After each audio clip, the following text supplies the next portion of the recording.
নমস্কাৰ ছাত্ৰ ছাত্ৰীসকল, বিকাশ এডুকেশ্যন চেনেল সকলোকে আকৌ এবাৰ পুনৰ স্বাগতম জনাইছোঁ।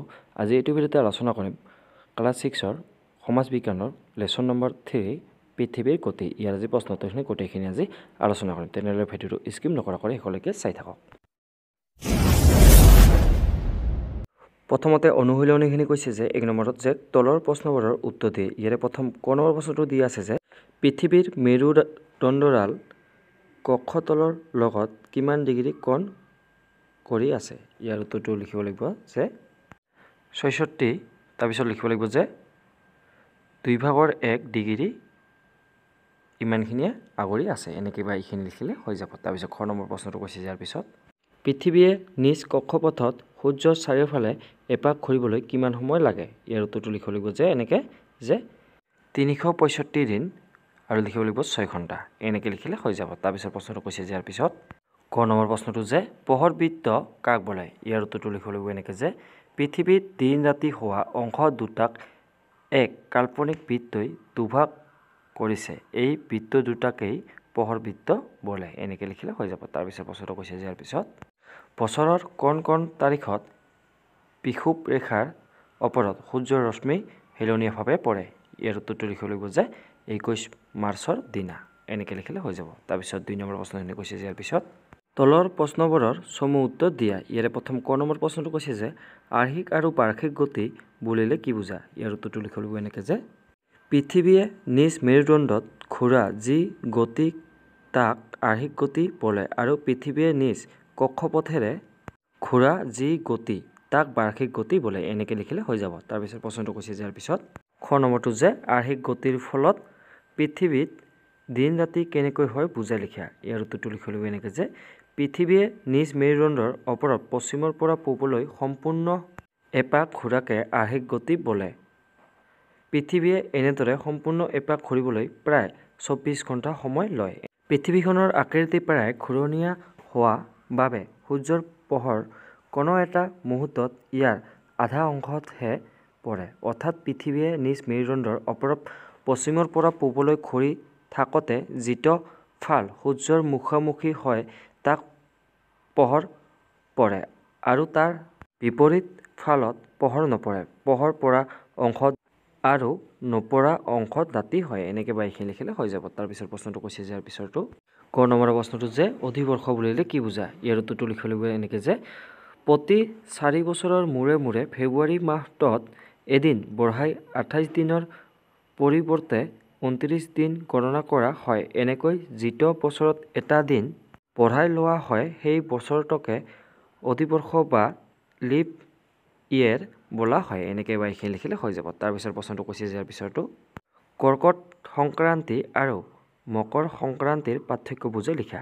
ইয়াৰ উত্তৰটো লিখিব লাগিব এনেকৈ যে কৰ্কট সংক্ৰান্তিত উত্তৰ গৰ্ধত থকা ঠাইসমূহত বছৰটোৰ ভিতৰতে দিন আটাইতকৈ দীঘল আৰু ৰাতি আটাইতকৈ চুটি হয়। উক্ত সময়ছোৱাত উত্তৰ গোলাৰ্ধত গ্ৰীষ্মকাল হয় আৰু দক্ষিণ গোলাৰ্ধত শীতকাল হয়। আনহাতে মকৰ সংক্ৰান্তিত দক্ষিণ গোলাৰ্ধত দিন দীঘল হয় আৰু ৰাতি চুটি হয়। উক্ত সময়ছোৱাত দক্ষিণ গোলাৰ্ধত গ্ৰীষ্মকাল আৰু উত্তৰ গোলাৰ্ধত শীতকাল হয়। এনেকৈ বা এইখিনি লিখিলে হৈ যাব। তাৰপিছত 19 নম্বৰ প্ৰশ্নটো কৈছে ইয়াৰ পিছত পৃথিৱীৰ বাৰ্ষিক গতি নথকাহেঁতেন ধৰাপৃষ্ঠত কেনেধৰণৰ পৰিৱেশ বিৰাজ কৰিলেহেঁতেন বুজাই লিখা। ইয়াৰ উত্তৰটো লিখিব লাগিব এনেকৈ যে পৃথিৱীত বাৰ্ষিক গতি নথকাহেঁতেন ধৰাপৃষ্ঠত কোনো ধৰণৰ ঋতু বিৰাজ নহ'লহেঁতেন। উদ্ভিদ খাদ্য কৃষি কাৰ্য আদি পৰিৱৰ্তন নহ'লেহেঁতেন। মানুহৰ উৎসৱ পাৰ্বণ আদিও পালন নহ'লেহেঁতেন। এনেকৈ বা এইখিনি লিখিলে হৈ যাব। তাৰপিছত প্ৰশ্নটো কৈছে ইয়াৰ পিছত প্ৰথম 6 নম্বৰ প্ৰশ্নটো যে পৃথিৱীৰ কক্ষপথ বুলিলে কি বুজা। ইয়াৰ উত্তৰটো লিখিব লাগিব এনেকৈ যে পৃথিৱীয়ে সূৰ্যৰ চাৰিওফালে এটা নিৰ্দিষ্ট পথেৰে ঘূৰে। এই পথটোকে পৃথিৱীৰ কক্ষপথ বুলি কোৱা হয়। এনেকৈ বা এইখিনি লিখিলে হৈ যাব। তাৰপিছত প্ৰশ্নখিনি কৈছে ইয়াৰ পিছত 3 নম্বৰ প্ৰশ্নখিনি যে শুদ্ধ উত্তৰটো শুদ্ধ চিন দিয়া। আমাক শুদ্ধ উত্তৰটো আমাক শুদ্ধ চিন দিব দিছে। ইয়াৰ প্ৰথম ক নম্বৰ প্ৰশ্নটো কৈছে যে পৃথিৱী সূৰ্যৰ চাৰিওফালে ঘূৰা গতিটোৰ নাম কি। প্ৰথমে 1 নম্বৰ অপশ্যনত দিয়া আছে যে আৰ্হিক গতি, 2 নম্বৰ দিয়া আছে মেৰুদণ্ড, 3 নম্বৰ দিয়া আছে বাৰ্ষিক গতি। ইয়াৰ শুদ্ধ উত্তৰটো হ'ব যে 3 নম্বৰটো যে বাৰ্ষিক গতি। তাৰপিছত প্ৰশ্নটো কৈছে ইয়াৰ পিছৰ খ নম্বৰটো কৈছে যে বিষুৱ ৰেখাত সূৰ্যৰ পোহৰ কোন তাৰিখে পোনে পোনে পৰে ইয়াৰ প্ৰথম অপশ্যনত দি আছে যে 21 মাৰ্চ 2 নম্বৰত দি আছে যে 21 জুন আৰু 3 নম্বৰত দি আছে যে ডিসেম্বৰ ইয়াৰে শুদ্ধ উত্তৰটো হ'ব যে 21 মাৰ্চ 1 নম্বৰ প্ৰশ্নটো শুদ্ধ চিন দি দিলে হ'ল তাৰপিছত প্ৰশ্নটো কৈছে যে প্ৰশ্নটো কৈছে যে পৃথিৱীৰ উপৰিভাগত ঋতু পৰিৱৰ্তন হোৱাৰ কাৰণ 1 নম্বৰত কৈছে যে বাৰ্ষিক গতি 2 নম্বৰত কৈছে যে আৰ্হিক গতি তাৰপিছত 3 নম্বৰত কৈছে যে এই দুটা দৈনিক গতিৰ এটাও নহয় ইয়াৰে শুদ্ধ উত্তৰটো হ'ব যে 1 নম্বৰটো বাৰ্ষিক গতি তাৰপিছত প্ৰশ্নটো কৈছে যে ঘ নম্বৰৰ প্ৰশ্নটো যে অধিবৰ্ষৰ মুঠ দিনৰ সংখ্যা হ'ল 1 নম্বৰত দিছে যে 365 দিন তাৰপিছত 2 নম্বৰত দিয়া আছে যে 364 দিন তাৰপিছত 3 নম্বৰত দিয়া আছে যে 365 দিন 2 ভাগৰ 1 দিন ইয়াৰে শুদ্ধ উত্তৰটো হ'ব যে 2 নম্বৰটো যে 364 দিন এনেকৈ লিখিলে বা এইখিনি লিখিলে হৈ যাব তাৰপিছত প্ৰশ্নটো কৈছে যে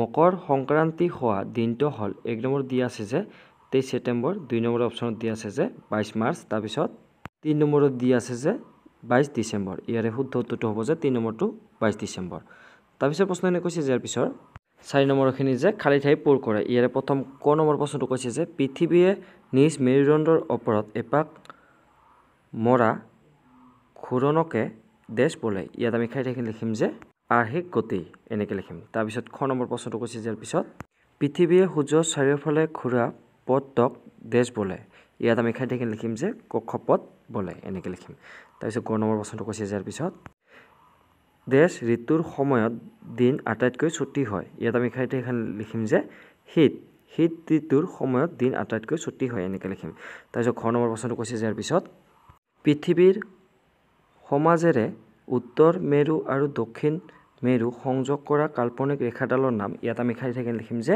মেৰুদণ্ড তাৰপিছত নম্বৰ প্ৰশ্নটো কৈছে যে মকৰ ক্ৰান্তি বৃত্তত পৃথিৱীৰ দেশ গোলাৰ্ধত কল্পনা কৰা হয় ইয়াত আমি খালী ঠাইখিনি লিখিম যে উত্তৰ এনেকৈ লিখিম তাৰপিছত প্ৰশ্নটো কৈছে যে প্ৰথম 6 নম্বৰ প্ৰশ্নটো কৈছে যে পৃথিৱীয়ে ইয়াৰ কক্ষতলৰ লগত ইয়াত আমি খালী ঠাইখিনি লিখিম যে 64 2 ভাগৰ 1 কোণ কৰি হেলনীয়া হৈ থাকে এনেকৈ বা এইখিনি লিখিলে হৈ যাব আজিলৈ ধন্যবাদ